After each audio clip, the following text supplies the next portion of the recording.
Bonjour les amis, comment allez-vous? Vous avez sans doute remarqué le titre de la vidéo d'aujourd'hui. À partir de ce moment, la série que je vous propose, la série de vidéos quotidiennes que je vous propose, va changer de titre.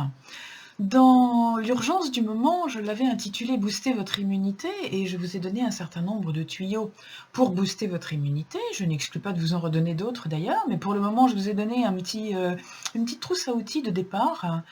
Et suite à un certain nombre de demandes, de ressentis des gens, hem, eh bien, je me vois, conduite à transformer un petit peu, le sujet pour élargir, la base de ces outils, de cette boîte à outils.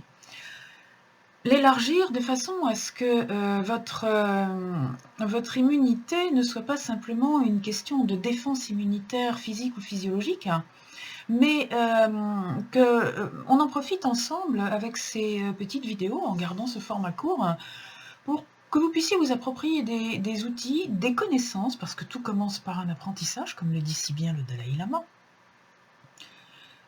C'est peut-être le moment, pour certaines personnes rencontrer certains concepts et le fait, notamment que, nous sommes acteurs de notre santé et que notre santé n'est pas simplement à la merci d'un côté des virus et des bactéries et de l'autre côté des médicaments issus des usines pharmaceutiques.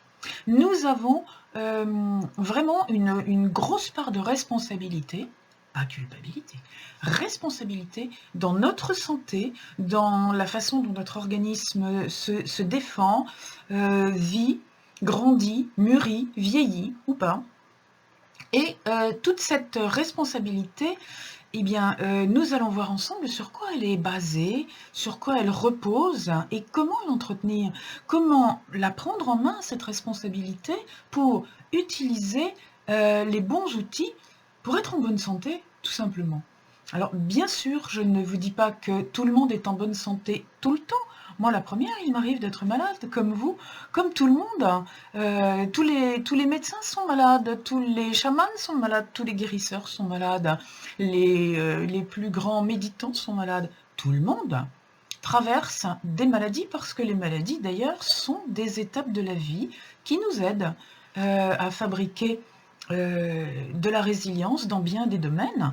La forme la plus matérialiste de résilience s'appelle l'immunité. L'immunité, ça n'est pas autre chose que de la résilience, hein, puisque la résilience, c'est le fait d'avoir traversé une épreuve, surmonté cette épreuve et grâce à cette épreuve, acquis une compétence qui nous permettra dans l'avenir, lorsque nous rencontrerons une épreuve similaire, de l'aborder avec plus de sérénité et plus de sécurité. Eh bien, l'immunité, ça n'est pas autre chose que de la résilience. Nous rencontrons une maladie, notre organisme en contact, baigné par la maladie, passe un sale moment et apprend à se réorganiser de façon à ne pas pâtir de cette maladie. Ça n'est pas forcément une lutte, ça peut être simplement une réorganisation, une réharmonisation, une consolidation. Notre organisme fabrique des anticorps qui vont, la prochaine fois que nous rencontrerons le virus ou la maladie, aller directement à la rencontre de cette maladie pour tout simplement faire barrière et lui dire: «Bon non, là voilà, tes attaques ne touchent plus l'organisme de mon patron». Et en fait, cette immunité, j'aimerais vous faire comprendre que nous pouvons la développer dans bien des domaines. On ne l'appelle plus de l'immunité, on l'appelle de la résilience, mais nous pouvons la développer dans bien des domaines. Notamment, nous pouvons la développer dans le domaine émotionnel, nous pouvons la développer dans le domaine du mental également. Dans beaucoup, beaucoup de domaines, le fonctionnement de l'immunité peut être appliqué. Donc, à partir de la vidéo de demain, nous aborderons des petits points de la vie quotidienne qui vont contribuer à nous rendre résilients, donc en bonne santé. Parce que la résilience, c'est la santé, en fait. Ou tout au moins, la santé, c'est la résilience. puisque cette résilience, c'est une espèce de banque de données que nous nous confectionnons pour ne pas être affectés par les chocs extérieurs. Donc voilà, l'annonce d'aujourd'hui, c'était élargissement de l'immunité à une immunité qui n'est pas physiologique, mais qui va avoir une grande influence sur l'immunité physiologique et sur la maladie réelle, sur la maladie physiologique. Toute notre immunité psychique et mentale est très importante. Elle est même fondamentale puisque 95% des maladies sont, comme on le dit, psychosomatiques, c'est-à-dire dues à, en fait, les conséquences du stress. Toutes ces choses-là, je vous laisse les méditer jusqu'à demain. Je terminerai en répondant à une question qui m'a été posée à plusieurs reprises cette semaine. Moi, j'entends ce que tu dis, mais mon mari ou ma femme ne veut pas l'entendre. Je voudrais bien que mes enfants entendent que ce serait bien pour eux de faire ceci ou cela. On ne peut pas faire boire un âne qui n'a pas soif. Je ne vous dirai qu'une chose.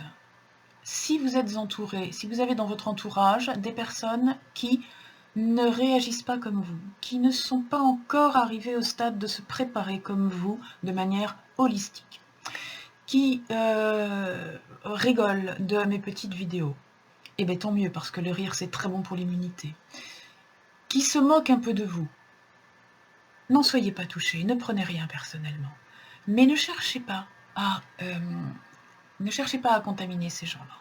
Tout ce que vous pouvez faire, c'est leur présenter les choses, leur dire, ben voilà, si tu veux écouter ça, moi je l'écoute, voilà. J'ai entendu dire que, voilà, sans plus.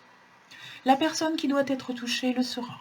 Celle qui n'est pas prête ne le sera pas. Inutile d'insister, inutile de la forcer, vous ne feriez que la braquer et retarder sa propre métamorphose. Toutes les personnes qui devront comprendre quelque chose le comprendront. Il est évident que cette crise sanitaire n'est pas quelque chose d'innocent. Tous les gens qui ont ouvert un peu de conscience ont compris qu'elle était là comme un coup de poing sur la table pour nous dire « vous n'avez pas vraiment entendu les messages qu'on vous murmurait, alors on va les crier plus fort ». Et grâce à cela, il y a un certain nombre de personnes qui n'avaient pas entendu les messages murmurés, qui sont en train de prendre conscience et qui petit à petit sont en train de s'approcher de la prise en charge en responsabilité de leur santé. Ce qui, en deuxième intention, rejaillira sur la prise en charge de la santé de l'environnement et de la Terre. Parce que tout ce que l'on peut faire pour l'environnement et pour la planète ne sert à rien si ça ne passe pas par chaque être humain individuel. C'est vraiment un message très important que je voudrais vous faire passer là. C'est notre transformation à nous, à chacun d'entre nous. Et l'exemple que nous allons donner, et l'énergie que nous allons rayonner, qui va permettre à la Terre de se sauver de la fameuse destruction prédite par l'Apocalypse des scientifiques nihilistes et catastrophistes quelquefois. Ça ne sert à rien de faire peur aux gens. La peur est une très mauvaise chose. Ça ne sert à rien d'être alarmiste. Tout ce qu'il faut faire, c'est mettre à leur disposition de quoi comprendre quand ils seront prêts. Ne vous énervez pas parce qu'ils ne sont pas prêts.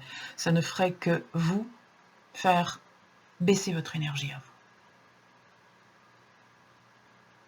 vous.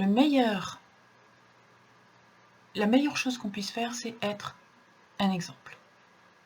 Faites les choses. Petit à petit, autour de vous, par contamination, les choses se feront. Sois le changement que tu veux voir dans le monde. Ça, c'est une parole de sagesse. N'essayez pas de contaminer. Essayez de rayonner. Pour ma part, je suis comme le petit colibri qui ne prétendait pas éteindre l'incendie à lui tout seul, mais qui apportait sa petite goutte régulièrement, quotidiennement. Je continuerai à vous apporter de quoi avancer dans la compréhension du pourquoi, du comment des choses, parce que quelquefois on a besoin d'un petit aiguillage pour comprendre. Je continuerai à vous apporter des outils que je vous encourage bien entendu à utiliser, mais si vous ne les utilisez pas, je ne vous en voudrais pas. Je vous encourage à aller plus loin. Si vous voulez aller plus loin, vous savez que vous pouvez me contacter pour que je vous oriente là aussi. Sentez-vous libre de faire comme vous le sentez. À propos de santé, je vous en souhaite une merveilleusement bonne et harmonieuse. À la prochaine.